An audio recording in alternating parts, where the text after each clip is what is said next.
Assalamualaikum warahmatullahi wabarakatuh. Kembali lagi dengan saya Rizwanda Imawan, NIM 72114196162 dari Blok Utensi A 2019. Baik, kali ini kita akan membahas proyek 1, yaitu keahlian teknologi sehari-hari. Saya menggunakan sumber materi dari Sistem Informasi Manajemen edisi 10, karya Raymond McLajar dan Jet Pascal, penerbit dari Salemba 4. Langsung saja yang pertama kita masuk ke dalam sistem operasi. Nah, sistem operasi ini merupakan program komputer yang menjalankan program lain di komputer. Nah, program ini itu menjalankan peralatan seperti hard drive dan mouse.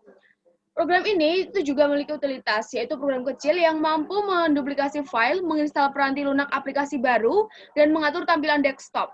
Sistem operasi ini juga harus sering diperbarui, karena ini akan terancam oleh hacker yang selalu berusaha untuk mengambil alih komputer kita. Nah, bagaimana caranya? Caranya adalah dengan mengunjungi situs web penyedia sistem operasi untuk mendapatkan pembaruan.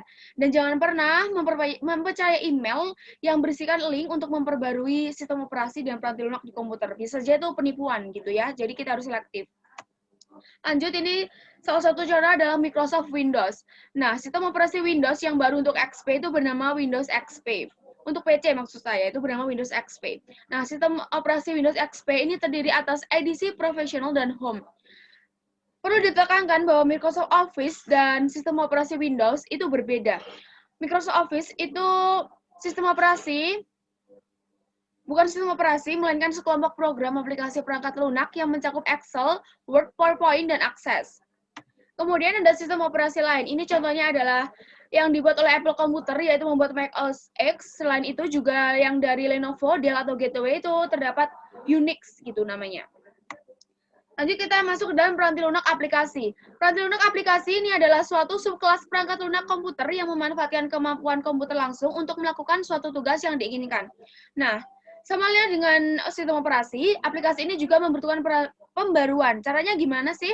Nah, caranya itu dengan mengunjungi situs web Microsoft, lalu pilih update. Nah, alternatif lain itu juga bisa dilakukan dengan membuka Word, Excel, PowerPoint, atau aplikasi Microsoft lain, lalu klik perintah help, kemudian diikuti dengan sub perintah check for update. Jadi sudah bisa pembaruan gitu.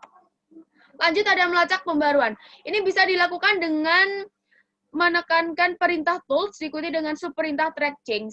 Nah, kemudian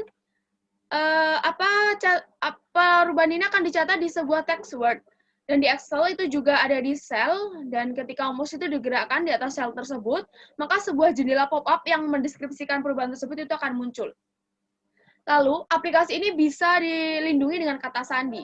Nah, caranya itu dengan menekan perintah tools, diikuti dengan subperintah option, kemudian pilihlah tab security, setelah itu akan terdapat pilihan untuk menentukan kata sandi untuk membuka file, dan kata sandi untuk memodifikasi file. Jadi, file kita akan aman gitu, teman-teman.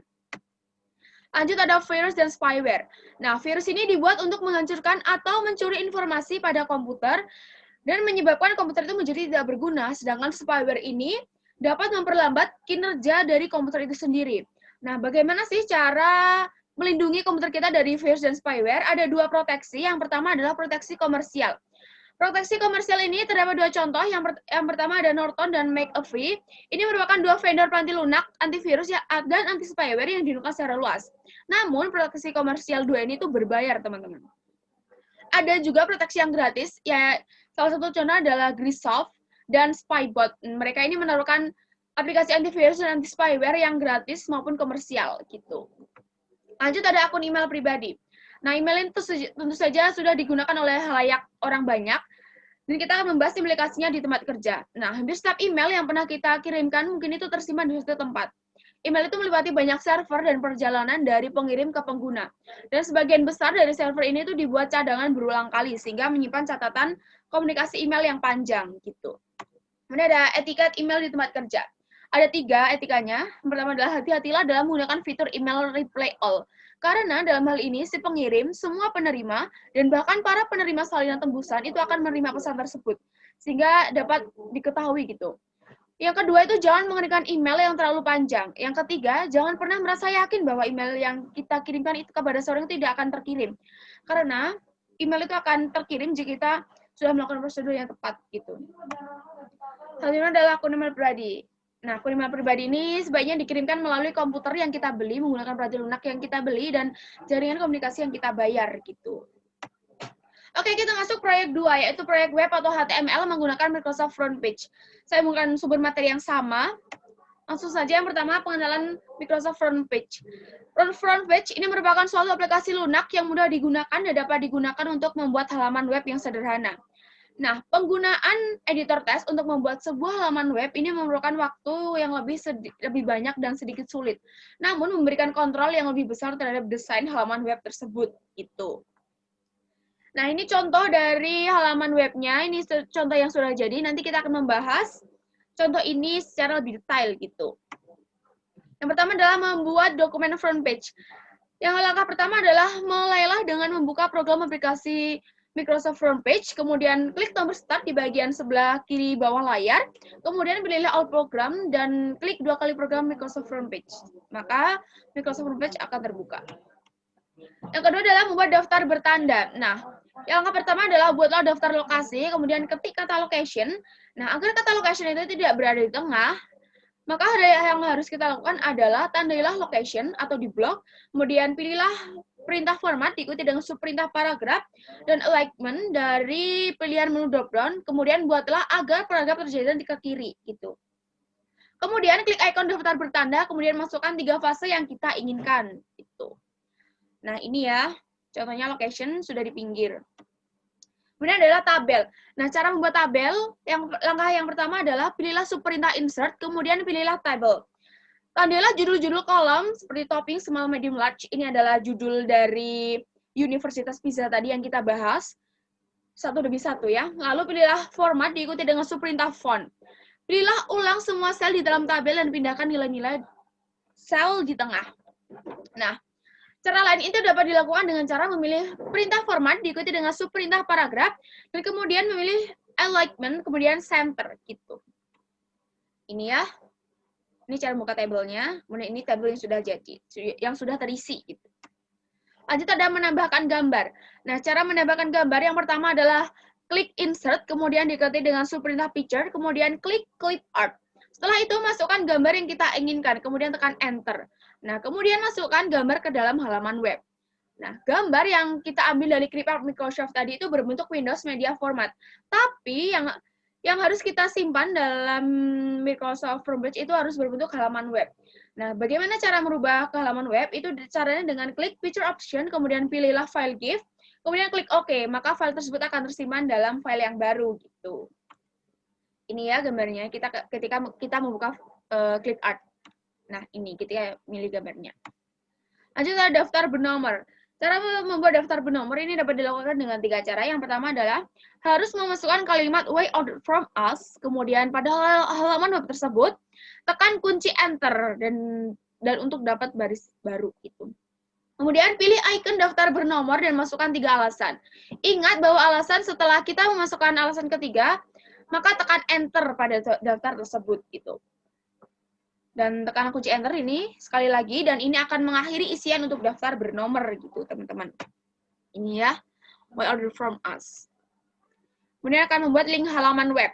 Nah, dalam link halaman web ini ada 3 jenis link. Yang pertama adalah sebuah link untuk alamat email, kemudian sebuah link untuk halaman web yang lain, kemudian sebuah link untuk bagian lain halaman web tersebut. Nah, yang pertama adalah untuk halaman email address. Pertama adalah klik insert diikuti dengan subperintah hyperlink. Kemudian, penting banget untuk kita memilih email address sebagai jenis hyperlink kita. Pada bagian text to display, kemudian masukkan kalimat contact us. Nah, pada bagian email address ini masukkan alamat email kita. Dan bagian terakhir itu kita perlu mengisi subjek. Untuk di sini tuh kita mengisi subjeknya dengan Pisa Delivery. Dan ketika seseorang mengklik fase contact us, maka kita akan mendapatkan pesan dengan judul Pisa Delivery gitu. Kemudian kita akan membuat halaman web sekolah. Nah, kemudian caranya adalah klik insert diikuti dengan subperintah hyperlink, dan kali ini pastikan bahwa kita pada kotak exciting file or web page di bawah kolom link to, pada bagian text to display itu ketik link to my school. Nah, pada bagian address ketikan http://www.your.school.edu gitu. Lanjutnya kita akan dalam halaman web atau pembatas buku. Halaman web pembatas buku. Nah, ini ya, pastikan bahwa 1 atau 2 baris di bawah link terakhir yang kita buat link to my school. kita memiliki satu atau dua baris link gitu. Dan tempatkan kursor di bagian atas halaman, kemudian klik mouse sekali untuk menempatkan kursor sebelum you di Universitas Pisa. Nah, kemudian pilihlah perintah insert diikuti dengan subperintah bookmark. Kemudian pindahkan kursor kita ke bagian bawah halaman web. Pilihlah insert diikuti dengan subperintah hyperlink lagi.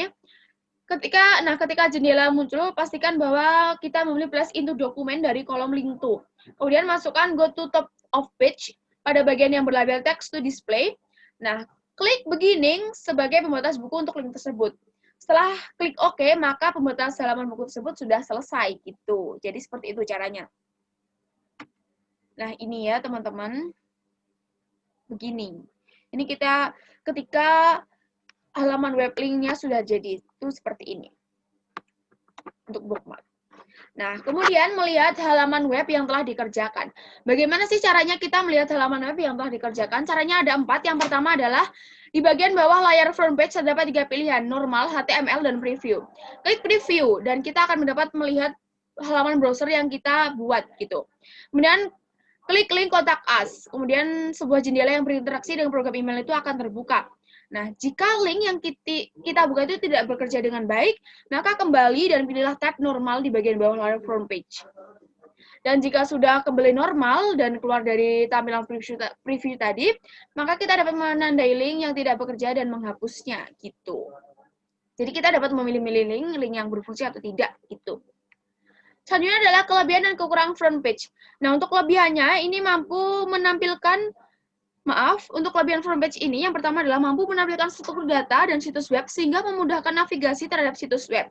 Yang kedua adalah memiliki editor gambar yang terintegrasi. Nah, gambar ini terdapat fungsi-fungsi untuk tool umum secara mudah gitu. Jadi lebih memudahkan kita. Kemudian yang ketiga adalah mampu menampilkan data yang dibuat oleh Microsoft Office yang lainnya. Kemudian kita akan membahas kekurangan atau kelemahan dari front page ini. Yang pertama adalah jika tidak terpisah dengan kode HTML, yaitu membuat tabel, maka editor di Blogspot itu tidak menyediakan toolbar atau tombol untuk membuat tabel. Jadi mungkin agak sedikit susah gitu. Kemudian front page ini tidak bisa digunakan untuk script editing gitu. Jadi itu adalah kelebihan dan kekurangan dari front page. Oke teman-teman, kita sudah masuk di akhir materi. Terima kasih telah mendengarkan video dari saya. Semoga video dari saya bermanfaat untuk teman-teman semua. Wassalamualaikum warahmatullahi wabarakatuh.